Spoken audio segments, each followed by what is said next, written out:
Hey everybody, it's Colin, and you are tuned in to Talking Ball. Thanks for being here. I appreciate it. If you are part of Jacob's channel for the Immaculate Vibes, you'll find similar vibes here. Jacob and I vibe very well together, and we're both just huge Spurs fans. And here to talk Spurs with me today, I have a guest, a wonderful guest. You'll learn a little bit about me today, and you'll learn a lot about my guest here as well. But to get things popping off, I'm just going to pull him right in. Adrian, what's up, buddy? Hi, Colin. Thanks for inviting me on. Let's crack on. Let's see what you want to talk about. Well, I've got some great stuff in store. First of all, I want to say that we've got the normal Spurs talk.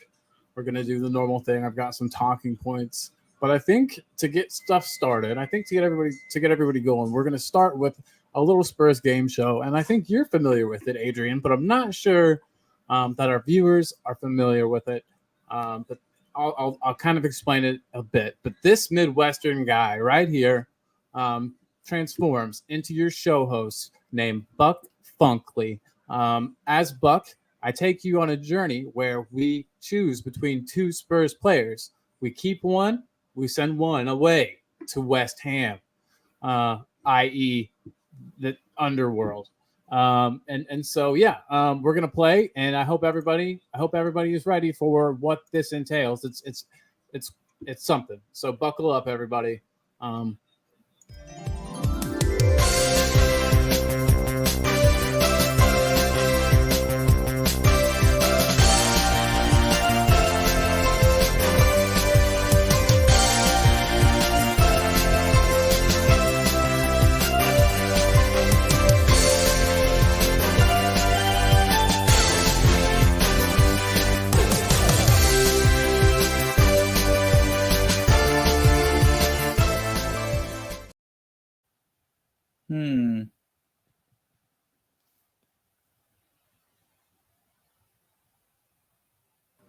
Hey, Adrian. All right. Well, it's time for Keeper West Ham, my friend. Are you ready to be? Yeah, let's hope the chat joins in as well.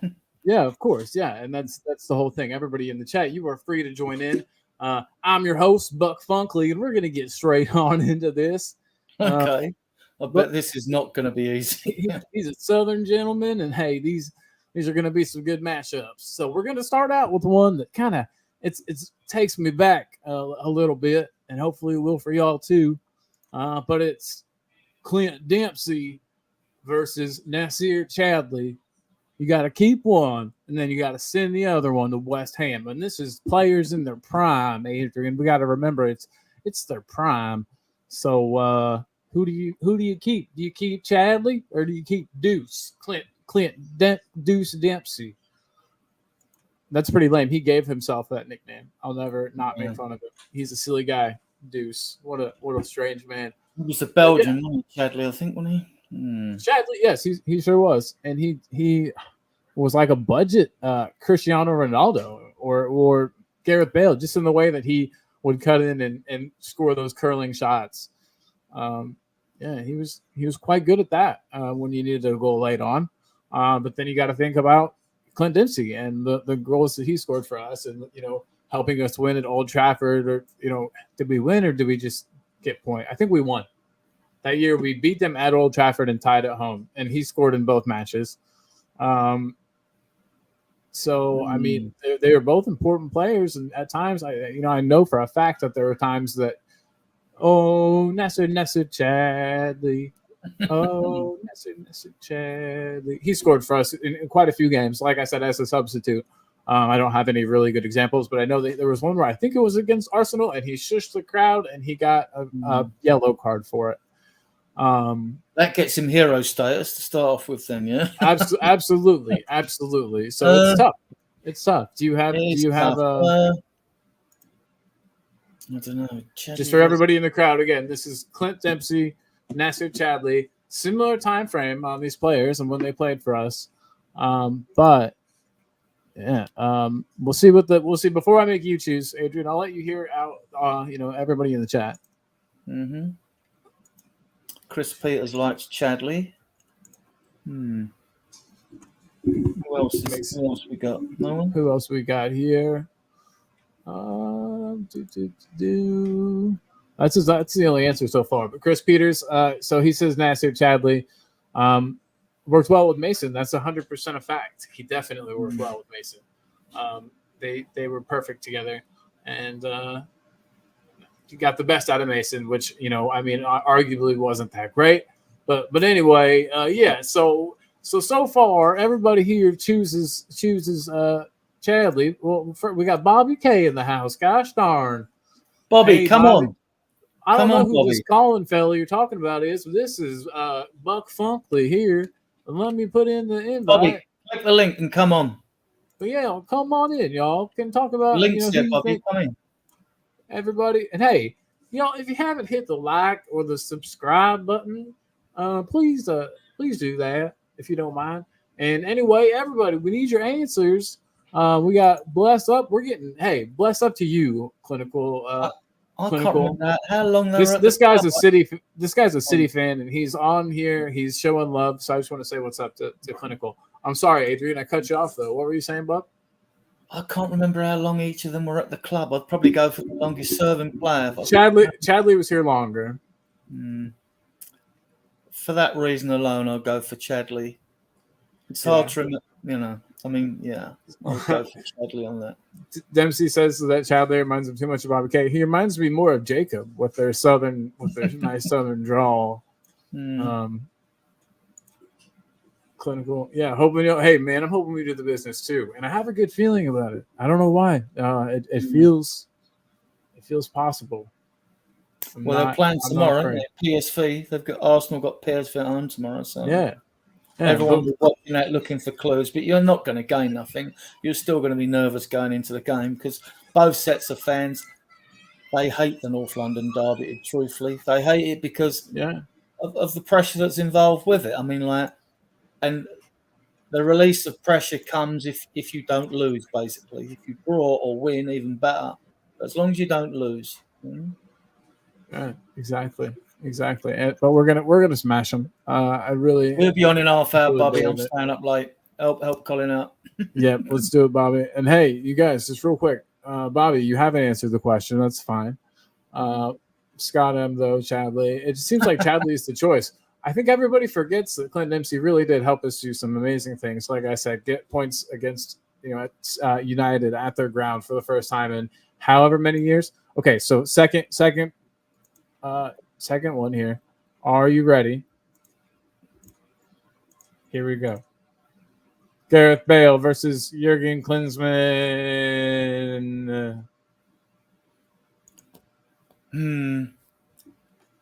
Klinsmann would probably get in my all-time Spurs team if I was picking one. And so would Bale would too, right? Yeah, exactly. Yeah. I made sure not to make it easy. And I want everyone in the chats answer too. I know that I got their names. Their names aren't by the player. I got them switched up, but I know that that's Bale on the left and Klinsmann on the right. Okay. Bobby K though. Bobby K, we're going back. Bobby K says Chadley for him just because he likes the name. Fair. Bale easily for Scott M on this one. And Bobby says that I'm a prick for this one. And hey, I don't make him easy. Bub. And you got your 30 minutes. We'll be here. But we can't wait to see you. Klinsmann had 2 stints at Spurs. Second stint, I remember going to watch Enfield play at the time. And the second stint, I think he scored 3 or 4 goals at Wimbledon that kept us up because we had a poor team then. Right, we needed that game to go well. He took a while till he got the first win and kicked on for us, and he was just absolutely brilliant. So to me, it would be Gareth Bale every time for me. Both would probably get in my all-time Spurs team though. Yeah, I mean it's really tough. Yes, I wasn't around. Yeah. I wasn't around whenever Klinsmann was announced and like how big of a deal that was and how big of a name he was at the time. And how much that meant to Spurs and from what I understand, it was like one of the first big names. Obviously, we got the pair of Argentine lovelies. You know what I mean? But he was like the first big signing in a while, and I heard there was like a lot of hype around it. but yeah, for me, for what I know, Gareth Bale is just kind of a generational talent. It's hard to, you don't see many other players Yeah. capable of doing what Bale can do. Yeah, He's a freak. Bale could do it on his own. Klinsmann had a very good understanding with Teddy Sheringham. Yeah, true. That partnership was awesome. So my last one is a bit different, and I really like this one. Then we'll get into the regular show. Everybody, thanks for sticking around. This is just a goofy thing that we do here. I pit some players and against each other, and this time I've actually got managers, and it's Martin Yule versus old Harry Redknapp. And I'd like to know who you would choose. Everyone in the chat as well. I wanted to make this also not easy. Both of these guys are really important to our team and where our team is right now, what we've become. And so, yeah, interested to know what you've got there. Yeah. Well, Martin Joel, he got us to progress up the league when we weren't even thinking. When we were just trying to, we would be grateful if we got a European spot, even if it's UEFA Cup. Redknapp came in when we was in dire straits. We were bottom of the league. Then we went to Arsenal. We got that 4-4 draw with Aaron Lennon's last-minute goal, which seemed to kick us on and all that. And then we progressed. And then Redknapp got us into the Champions League with that Peter Crouch goal at Man City. Wasn't it the last game? And we had. Oh my God! Beautiful, beautiful, beautiful. I could cry when I watched that. I love Peter Crouch. Yeah. Peter Crouch. Prior to that, we weren't given a chance of getting in the Champions League because we had to play Arsenal and Chelsea as well. Right. And we did well against both of them. I can't remember the scores, to be honest with you. And so we were going there with we a bit had of a pressure. real tough run in our last, and no one gave us a prayer, which is normal, the media and all that. Yeah, perfect. So I'm on that basis. I'm going for Harry Redknapp. Both good managers. Loved them both. Yeah, you got to think of the England, the whole England thing with Redknapp is the only thing I think that like tarnishes his reputation with us a bit. Was his whole like flirting with the England job, losing his kind of losing track of things at the end of the season. That's the season we finished fourth, didn't get Champions League because Chelsea are pricks. But yeah, so but yeah, I think I'd pick Harry as well.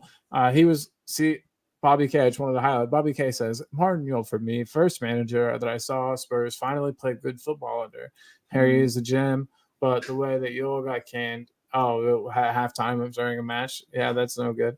But I do want to say that it's kind of the same for me. Harry was the first. Well, he was the first manager at Spurs when I started really following, like really following and supporting, and yeah, just the football. It was a football I fell in love with, and man, some of those players back then. But yeah, so it's Harry Redknapp for me. And what about? Did you choose? I don't think you chose, Adrian. I did. I chose Harry Redknapp. Oh, you did? Good choice. Yeah, but getting us Champions League for saving us from we got us out of the relegation zone and all that. So for that. Oh my God, you were at Chris Peters. First of all, I didn't think you were going to make it. Very glad to have you here, Chris Peters. You're a legend. You're up late. I appreciate you big time. But yeah, you were at that match when Yule was getting sacked during halftime. Hard to decide. Yeah. But, so that shows that I don't know my history. He played for West Ham, Harry Redknapp. Oh, maybe we'll just send him back. He can just go right back. That's fine. It was years ago. I remember watching Redknapp play. Yeah, and you're right, Jermaine Defoe. So I guess was Redknapp instrumental in that transfer? Maybe I need to be educated a bit and don't know. But Chris says he got us Defoe. So yeah, Defoe's hey, smash a like, everyone. Bobby K, sorry, Mr. K. What's up, Mr. K? It's been a long time since I've seen you in the chat, my friend. Very good to have you here, Mr. K. If you don't know, is a legend and a true gentleman. So Bobby K will be on late. He's busy poisoning the kids. You know what I mean? Poisoning their minds, yeah, with all kinds of bad ideas. Yole all day says Paulo, and yeah, hey Paulo, what's up? Just want to say big up. Thanks for being here. There's a lot of places you could be, but you're choosing to be with me, and I really do appreciate that. Truly, good to have you here. But yeah, so it's tough. It's tough. You say Yule, I say Redknapp. I mean, they're both good choices.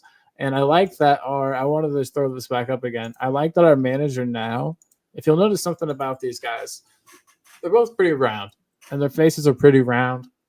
And if you also notice, these guys played good football and both accomplished something at Spurs. In Yellow's case, a trophy. In Harry's case, getting us into the Champions League again. Now we have another manager whose face is pretty round. And I think we've cracked the code, and I think we're going to have success again, like we did under those two guys. It's the roundness of the face. If you get it too skinny faced of a coach, it's just not going to work. That's what I've come up with. What do you think? Do you think is there any stock in that?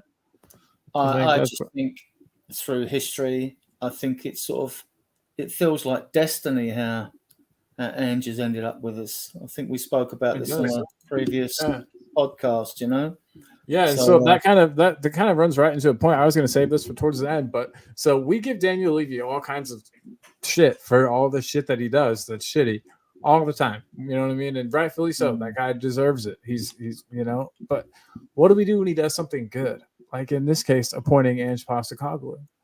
He had options. He had other options. He could have gone the safe option and gone with like Graham Potter. To be fair, I mean, like, I'm not Levy bashing particularly at this moment, but I mean, like, Ange wasn't first choice, was he? You had Nagelsmann, Tuchel. Yeah. You had others in front of him. He was way down the list. And Levy struck lucky. I didn't know nothing about Ange. I don't follow Scottish football. Some of the Irish Spurs fans do because they follow Celtic. Most of them follow Celtic or Rangers or whatever. So they would have known a bit about him. But I didn't, I knew very little about Nuno when he was at the club, to be honest with you. I didn't really follow Wolves that much apart when we played them. Right.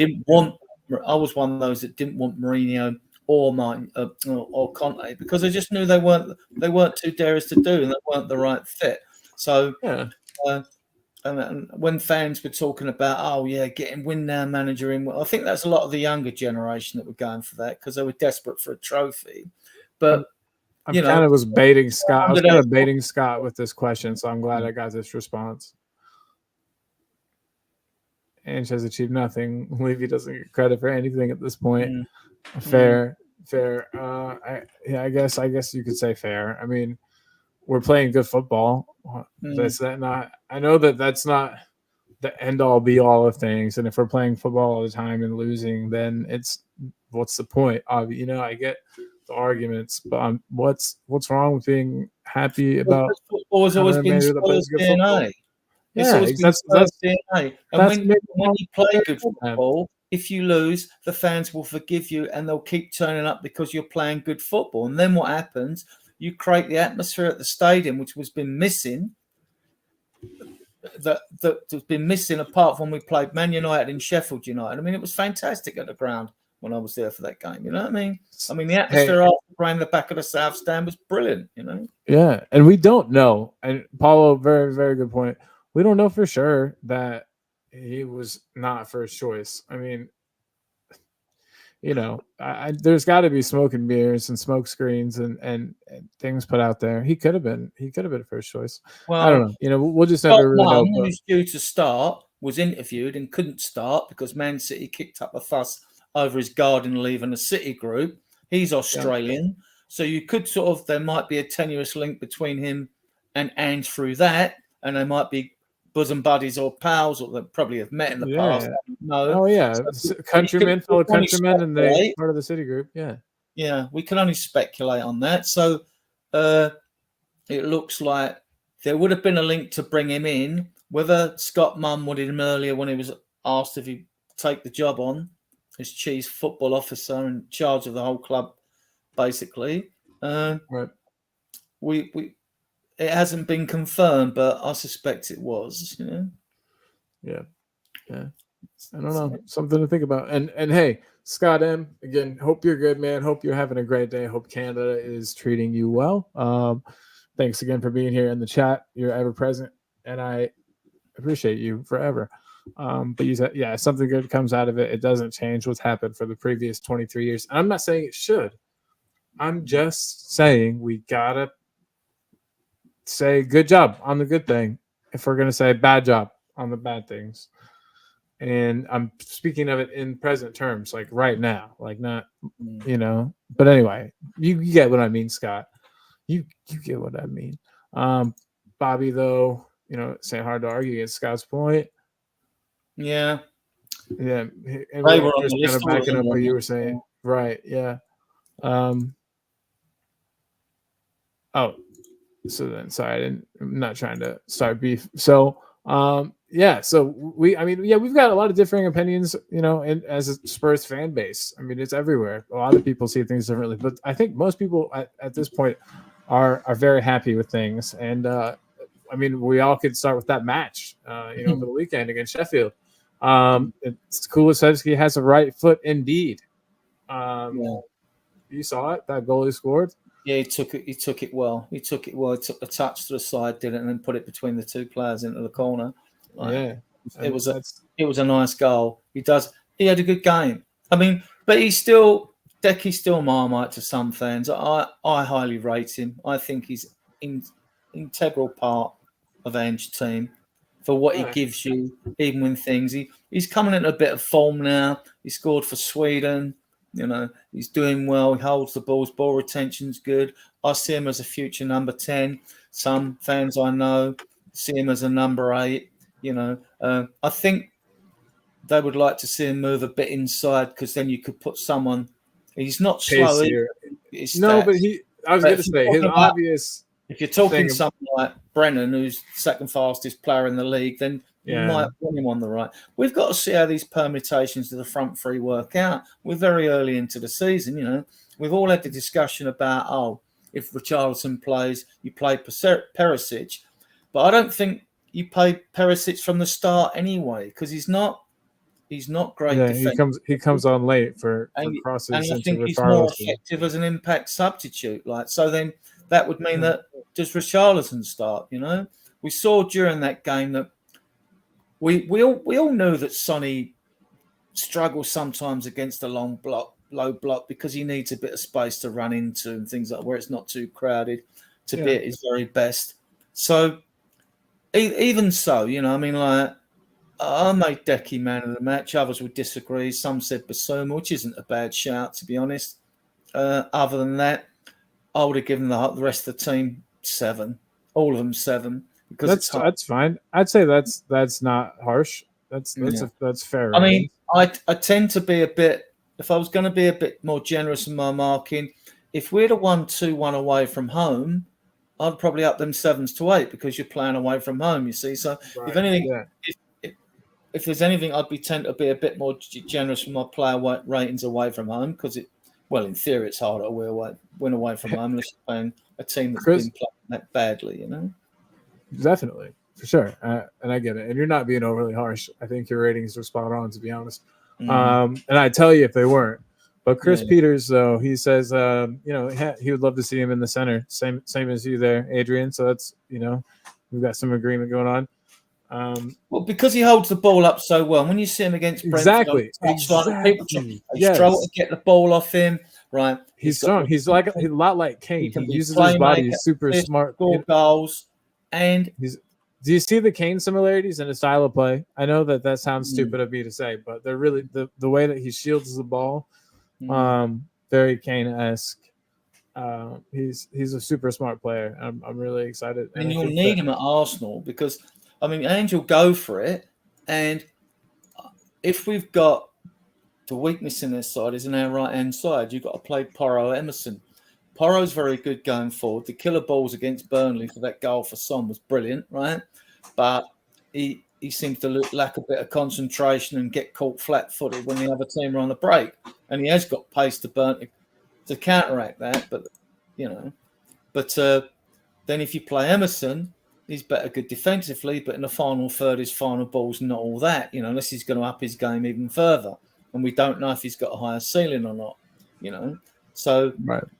Whether it's Martinelli because there's rumours about his injury or Trossard, I think Arsenal will target Porro.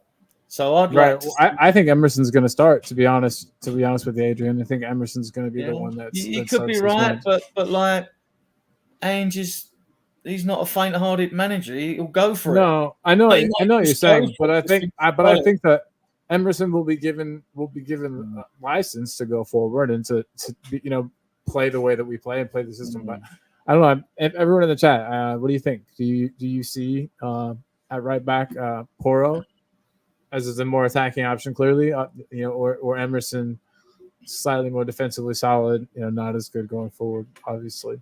Let me know what you think. If you're both here. could play a part. He could start Porro. Things look a bit shaky. He could take him off, but you don't want to do it first half and destroy a player's confidence. Yeah, no joke. I'm looking at the midfield. If you've got Basuma and Sarr, when he made his late run in the box to score a Man United, it was more on the sort of left-hand side. If Porro's going to play, I would let Basuma and Maddison do their own thing, but I'd want Sarr to drift more to the right, so as him and Decky could help to cover for Porro if it's necessary.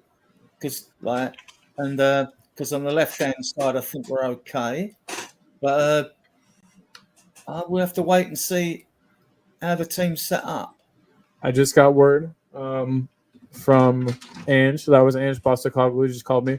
He said that Emerson is starting, and he also said that Chris Peters, you're a legend, mate. And those are his exact words. Chris Peters, you're a legend, mate. Thanks for watching Colin's show and being in the comments. So that's from him and me. That's a gift from both of us, Chris. It's going to be interesting to see if people watching the Arsenal PSV game tomorrow to see if who's in goal. Is it going to be Raya or Ramsdale? And who they may leave out. I mean, Havertz might play because it's the first game in the group. They're going to want to win it. So if it was Ange playing that game tomorrow, he'd go what he considers his strongest team. But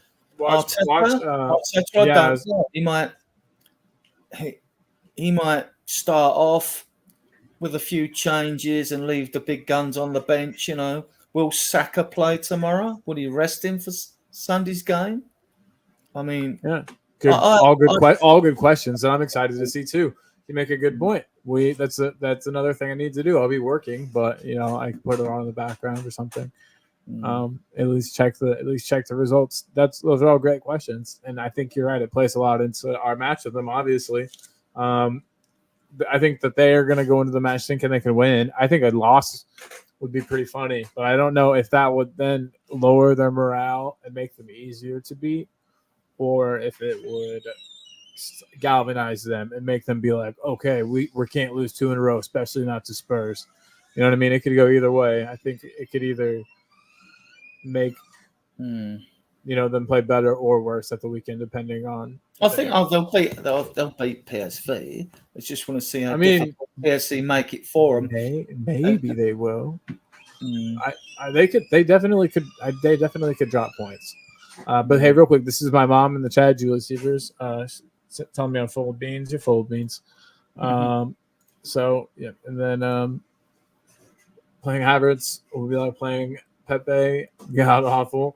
Well, Havertz is the weirdest transfer. I still don't understand why that happened. You know what I mean? Why he is, there in the first place. Arteta must have a role for him in his head. He didn't really, he didn't do well at Chelsea, did he? So hey, Paulo makes a good point.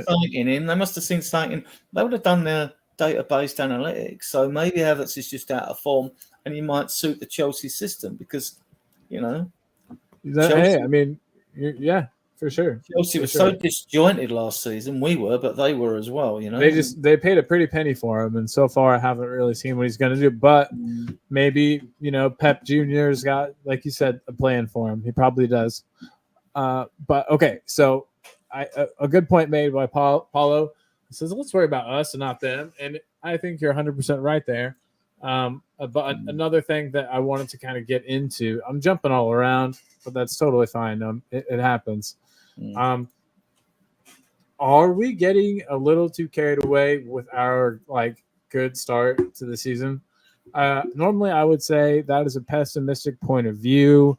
You got to start somewhere, and I still feel like that. But I found this today, and I'm going to put it up here, and it's showing the relative difficulty of all of the teams in the Premier League, and we're all the way down there at the bottom for like easiest schedule.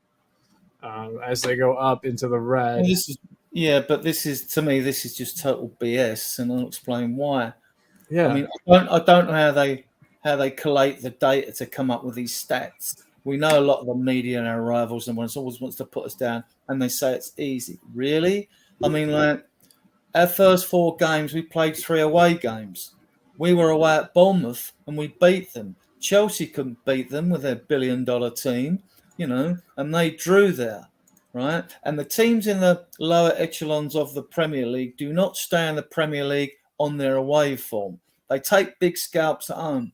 And when they take big scalps, it's as if all the pundits are surprised. I'm not. It happens every year. Every year the same thing happens. And now it's a combination of the teams underestimating them, the atmosphere. Yeah. I mean, I've been watching Spurs over 60 years, right? Mm-hmm. And I noticed something, especially in the game against Sheffield United. Champions and good teams find a way to get across the line. And Spurs got across the line. Then you see with the second goal, you see Vicario run virtually the length of the pitch. You see the unity and cohesion on the bench. All the players are up and running towards the team. It took a while for the game to get going again, right? Now, when you that was the final spark that convinced me we're going in the right direction. Well, it bumps along the road, but I see it in the early 70s when we went on to win trophies. I see it in the 80s, I see it when it come into 91 when we had the run and we were written off when we played Arsenal in semi-final and Gaza scored that wonder goal. I see that same. Man, I wish I could play that goal on the channel right now, but we get in trouble quick. I'm getting a similar vibe, and I followed Spurs when we were relegated in 1976-77 season when we come up. We bought our dealers and Villa and Archibald and Crooks, and then we built from that. And then in 81 and 82, we won the Cup, and 84, we won the UEFA Cup. And I've got that same vibe again. Right. And I haven't had that. Look, under Mourinho, Nuno, and Conte did brilliantly to get us top 4. But ask yourself, Spurs fans, was there any time under those 3 managers that even though they're their managers, after watching the style of football they made us play, you thought we were going to win anything? Because I didn't. I just didn't. And they were the wrong fit. And Levy said before he appointed them when he got that wrong that he said that, we went, we want to bring a manager in that's to dare to do that. It's like... Right. But then they would put in these clearly defensive... football. And we brought in 3 jokers on a spin, not 1 but 3, and he got lucky with Ange because others. I think if Nagelsmann had said yes, he'd have been our manager. Would that have necessarily? We can't say or Slot. I mean, we don't know what goes on behind the scenes, but Ange wasn't. I'm saying we don't know if necessarily that would have been a bad thing had any of them been appointed. No, either. we don't. We don't. We can't say that for sure. But yeah, so. Ange admits, though, that we were just starting to build, and a bit of confidence is not a bad way to begin. And I kind of want to compare it to last year. The scum, the red scum, the red scum that up the road. They had a pretty easy start to their season last season too, kind of like us this season, and they won their matches, and it built momentum, and they continue to win. Obviously, we saw it until they finally crashed and ran out of steam, But I kind of can see us going on a similar run. I think that confidence is, winning games.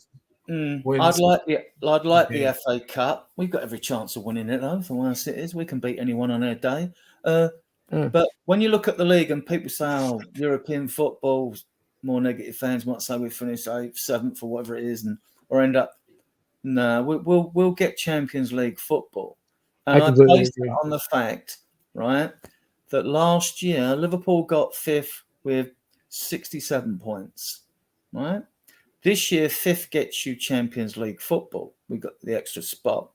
So if you won 23 games, you would have 69 points. So you've qualified for Champions League football. I'm only using 23 wins as an example, right?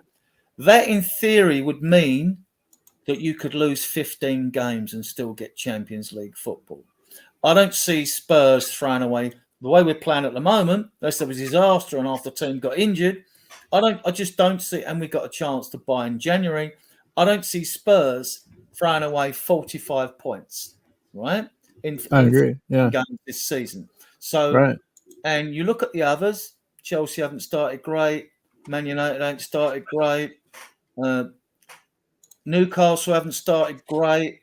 These are 3 teams that were tipped to finish above us, and now we're 8 points above Chelsea. That takes some making up.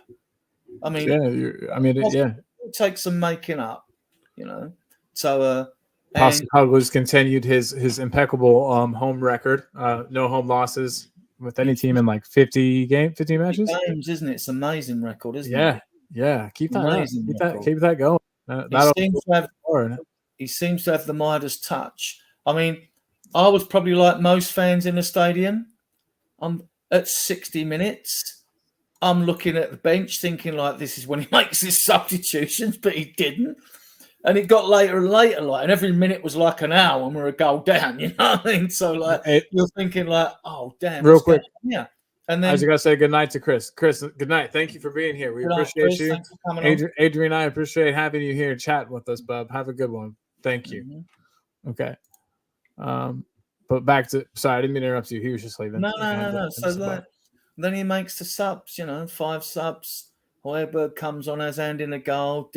Udogie wins the ball, doesn't he? Goes to Højbjerg, goes to Perisic, and I missed someone out. And then goes into Richarlison, who laid it off for Decky to score with his weak left foot, So, the first goal from the corner, when the centre back had it over the line and Perisic took the corner for. Everyone was pleased for Richarlison. They cheered when of course. It seems like those two have a connection. He can just put it on Richarlison's head. It seems like he's just like, I'll just set it right here. He's very good. And I think late on in games, that's the play is to sub those two in together and you know what I mean. Kick the ball out wide.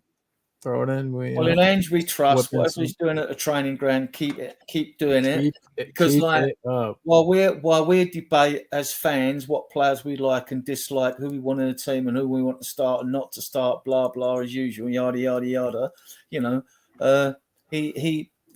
He's got it right so far. 13 points from 5 games. Yeah. So you almost unbelievable. So no, so. In Ange, we trust. Let him pick. Only Tim Sherwood could do better. And if and when we lose a game, don't panic. I'm positive. I mean, I don't see why we can keep this run. I don't see why. I mean, I'm going to bet. Julie's a Perisic fan. She says no. Perisic has plenty to offer as an impact sub. Yeah, I agree. Yeah, I agree. As a starter, though, no, thank you. Yeah, I wonder if he's got the energy, but he is super fit for someone his age. You know what I mean? So yeah, I did. I saw a picture of him with his shirt off, and I was like, damn.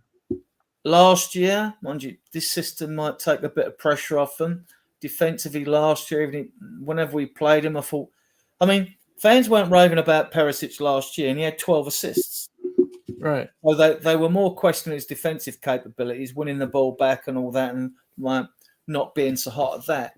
Going forward, he's still got the trickery to beat a player and get a ball in, go either side, and he's very effective, isn't it? No, I agree with Julie Seavers. He's very effective as an impact sub, So for sure. And I wanted to just point out, I know it's just Shearer's team of the week. Who cares really? He always picks people that score. But Richarlison, our boy Richarlison is there. And I'm sure for a guy that's low on confidence and feeling bad, I'm sure he's happy about that. I'm sure he's seen this, and I'm sure he is pleased. And we are pleased for him. Real quick, I also wanted to point out that Ange said today in a press conference that we work hard. We're the fittest team in the league, and if anyone wants to add 30 minutes to the match, bring it on. That is the type of attitude I want from my manager. That's the type of attitude I want for Spurs. Mm-hmm. I don't know. I think that you say that he was not first choice and that we've lucked into him. Well, it's that we literally struck gold. Like this is luck. This is I didn't even know this type of luck existed. It's incredible. And then I wanted to also Sonny. Did you see Sonny's quote about the North London derby? I don't know. He just said something to the effect of, and I'm paraphrasing here, of course, but he said something to the effect of, Arsenal are not going to want to play us right now in the form that we're in, and basically just kind of calling them out a little bit, saying that we're gonna win. It's cool. I think it seems like Sonny has maybe taken over that role that Kane had as being like the face and like the media spokesperson. But it seems like as captain, he's I don't know. I don't feel like Sonny would have said that last year. But I think that win against Sheffield United would have given the squad a belief. I believe we'll go there and win 3-1. Personally, I'm going to have a bet on 3-1. I fancy Sonny to get a couple and Kulo to get one. I mean, we'll let one in. Yeah, I think that's actually a fair bet. I don't see why we shouldn't be going there with confidence. I mean, the last 2 times we've been there, we self-destructed. We've had sending offs. We had Lloris throw a ball in the net. We had him at home throw one in the net. You know what I mean? So we've half defeated ourselves when we've beaten them, or we've gone there with the wrong attitude, you know, or the wrong setup, especially under Nuno and Conte and that. Emerson got sent off, didn't he? No, it's just been. If anything could go wrong when we've played at the Emirates, it has gone wrong, hasn't it? You know, I mean, in history, 100%. Penalties and sending offs and all that, and because fans don't care, they're not interested in justice. They just want their team to win. You know, right? So, and I'm the same. I'm the same way, really. I mean, if there was an unfair handball given against somebody and we benefited, I would be happy. So you know, it's tough to. I feel like I'm a hypocrite if I get too mad at people for that. Because I mean, don't you feel the same way? Like if Spurs won against Arsenal due to like a handball call, that wasn't. It was like no, I wouldn't care. I wouldn't care. Yeah. I didn't care when Rob Holding got sent off and we thrashed them 3-0 at the lane. Yeah, because you have to put up with all the banter when things don't go well against them. You know, so like let's, as Julie said, let's smash them. Yeah, it's going to be a fascinating game because both sides rely on pace up front, and you know, I mean, like both sides will have opportunities to score. I'm sure of that because of the way the teams will set up. Ange will not bottle it. He will not go there and defend. I know you said you think Emerson will play. I don't because I just think he's just going to go for it. He'll treat it as any other game. Although to us fans, it is the North London derby, right? And there'll be workmates that have had bets with each other and things like that on it. And like, there's a lot of pressure and there's a lot at stake. But Ange will go for it. He'll treat it just as the Sheffield United game. He'll go for it, and that's why I'm confident that right attitude and the mentality and the confidence in the squad and the momentum that's building with us, they're going to want to smash us. But I just don't see it at all. I just don't see it. I'm confident. I hope you're right, but I'm confident. I'm confident in us too. I really am. That win against Sheffield, I was worried about it, and I actually called 2-1. I had been saying it for like a week, and I said it was going to be scrappy. And sure as hell, it was scrappy. And that's that's an understatement, maybe, but we scrapped and we did it, and just that I feel like that probably galvanized everybody. I feel like we already had a really good bond. Players were playing for each other. You saw the chest bumps and the high fives after making tackles and blocks. This is a team that cares about each other and plays for each other, and that means a lot. That goes a long way. You can get a little bit more out of yourself, whatever you know what I mean, when you're doing it for the collective cause, if you believe in it. And it's funny how Arsenal had to trust the process for 4 years before they saw anything, and we've only had to trust it for half of the preseason. It's been nice. It's been really nice. If we'd drawn that game against Sheffield United, didn't get the second goal, I would still been optimistic we could get a result, but I wouldn't be so much confident of a win. But it was just like I said earlier to you, crossing the line. That is a sign of champions when you find a way.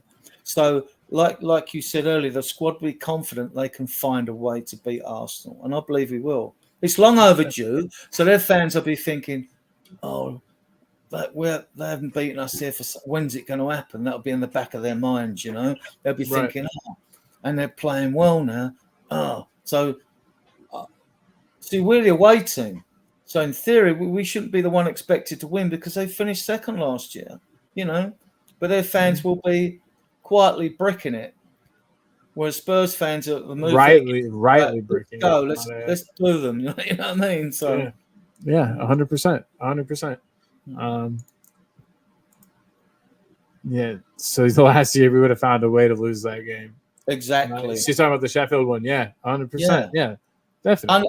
Under Conte, Nuno, Mourinho, we lose that game, or if we get the equaliser, we immediately sit back. They bring on defenders and they shore up the back, right? And we get a point. Yeah, exactly. That's what happens because they're not bold managers. They're not bold managers. They're not.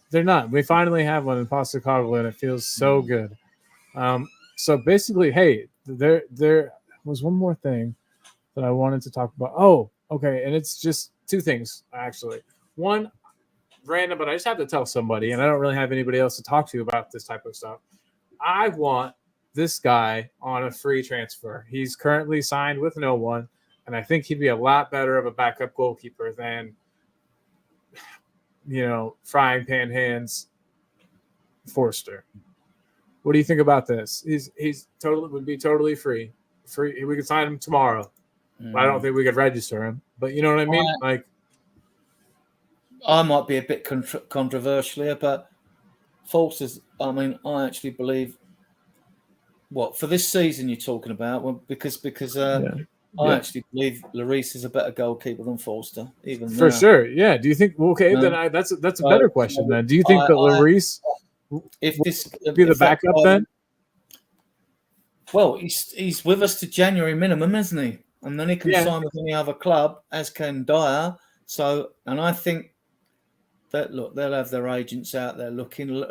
It's funny, isn't it? Lloris. Unless it's the money thing with Lloris, but he couldn't get a deal. Couldn't get a deal in summer, right? He had so many offers too. At least 2 concrete offers. Well, I reckon he could go to Saudi Arabia and earn a fortune if it was just a money thing. So I'm not probably release. So his thing is that I think I had a whole show about it. Tottenham Hotspur and the Curious Case of Hugo Lloris, I called it. It's back in my go check that out. But yeah, I'm not really sure why he wants to be a starter. I think that's the whole issue, and that none of the places he's gone so far have been able to guarantee him that he'll start, and so that's his issue. And well, I wouldn't be surprised if this. I don't know who else will come in, but I wouldn't be surprised if the Saudis come in from in January. Then they'll have a choice. I don't know. I mean, the money will be how ambitious and realistic. I'm not sure. I would be to either turn down a goalkeeping job as a second choice. I don't think he was offered the money he's on at Spurs. He'd be on good money. So I'm thinking Saudi Arabia. That's what I'm thinking. But so if money is his driving factor, Saudi Arabia would definitely they'd pay him more than he makes now. They're paying a premium to get people to go live out there because who wants to do that? I mean, no offense to Saudi Arabia, but it doesn't seem like a great place to live. I'm sure it's fine. What they're trying to do is they're trying to get a foothold in Europe, aren't they, and get in the Champions League. And but how would that ever happen? But and they probably will do it eventually, but they won't be a threat to the Premier League ever because the Premier League is what it is throughout the world because it's the most exciting football league there is. It's fast, action-packed, and everyone loves it. Now, with Saudi, when they first were mentioned by pundits, I thought, right, I'll go and take a look. So brief synopsis on Saudi Arabia. They had a 16-team league, which they've increased to 18, right? The average gates are 6,000 across their league. Their best supported team has a crowd of 40,000. Now, that's not the main issue. That's just a little background about Saudi football. But their league starts from August to May, right? and the average temperature is 30 degrees centigrade to 40 degrees. Now, they've had record temperatures in Europe this year. So you're not going to play the Gurgen press, the high press game in the Saudi League. Now, we know that during the World Cup in Qatar, teams might have had to play, 7 games to reach the final? Yeah. So the 2 best teams only had to play 7 games in hot temperatures. And we know that one of them stadiums was air conditioned somehow. I don't know how they did it. And the others weren't. So you're not going to have an 18-team league, play all them games, right, in hot weather. We're talking very hot weather. Now, obviously, European teams play in hot temperatures in Italy and Spain and things like that. But again, you can only run hard and fast in heat for so long. Yeah, absolutely. And we get a fair share of cold weather and wet weather. So, and the temperatures on average are a lot lower than the rest of Europe. We might get a couple of hot weeks in summer. That's about it. What we call hot. But, that might reach 30, 31, 32 max. But that's about it, So yeah. I don't see the Saudi League ever being a threat to the Premier League entertainment-wise. I see them being a threat to the European League, and I see them eventually buying their way into the European League, but and entering competition. How would that work? Would they have to then change the name? Would they have to then change the name from European League to? Well, you see, with financial Saudi Arabia, it's not part of Europe. With financial fair play and things like that, at the moment, they can do what they want, right? It's their own league, spend what money they want, and they can try and do it. But if they were invited, let's be diplomatic, invited to join the European leagues or into the Champions League and all that, they've got to abide by UEFA rules. That means they've got to abide by financial fair play, right? And they've got to abide by all the football rules that go with it and all the legal ramifications that go with that. At the moment, they can do it. They can do what they want with their own league, and they're virtually backed by the state, aren't they? They've got I see what you're saying. So right now, when they're not, sort of like Chelsea, right now when there's not. Well, you join any club, you abide by the rules. You have to. Well, you should have to abide, but you should abide by the rules. I mean, like we know rules get stretched and occasionally broken, but they're going to have to abide by European rules.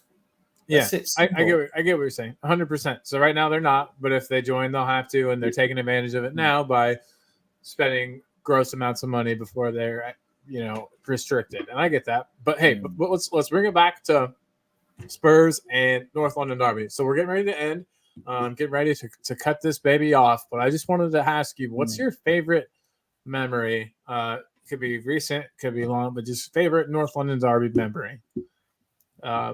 I'll tell you mine. Favorite North London derby. Well, that 3-0 the other season at the stadium. That's got to be.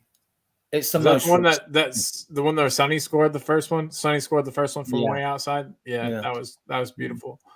That goal in itself, that was unreal. That was so early on in the match, and Kane that pass to him is beautiful. What about that goal? So here's one I love. That goal where Kane rips his mask. So the one where he's Dele saves it at the corner from going out. Kane, they keep it alive, which is insane in and of itself. If you rewatch it, he scored more goals against Arsenal than the other team, I think, in the London derbies, and the header was good against Wenger. Oh yeah, the header was good. Yeah, it was. So that was a good one. This is recent history for you fans. I don't want to go back too far, but every win at Arsenal or while alone against them was a favourite. Oh yeah, for sure. But yeah. Oh, well, hey, I just want to say to everybody that's watched, I truly appreciate that. You could have been anywhere. You could have been doing way cooler stuff, but you were here watching me talk Spurs with my friend Adrian, and we really appreciate it. I will be back. I do a show every single day at like 10 a.m. Central Time, which turns out to be like 3 p.m. Over in England. And so check, 4 p.m. over in England. So check it out. If you're watching this from there, if you're watching from the U.S., it's at like 10 a.m. I also get wild hairs and just do random shows, kind of like this one. So if you hit the bell icon thing, you'll be notified whenever I go to do shows. And I just hold on, I'm getting another call. Yes, boss. Yeah, please subscribe in the channel and Postecoglou says to subscribe also. So everybody definitely love subscribe. Spurs and hate Arsenal. Right, subscribe to the channel and smash the like button. Boom. That's it. Have a great day, everybody.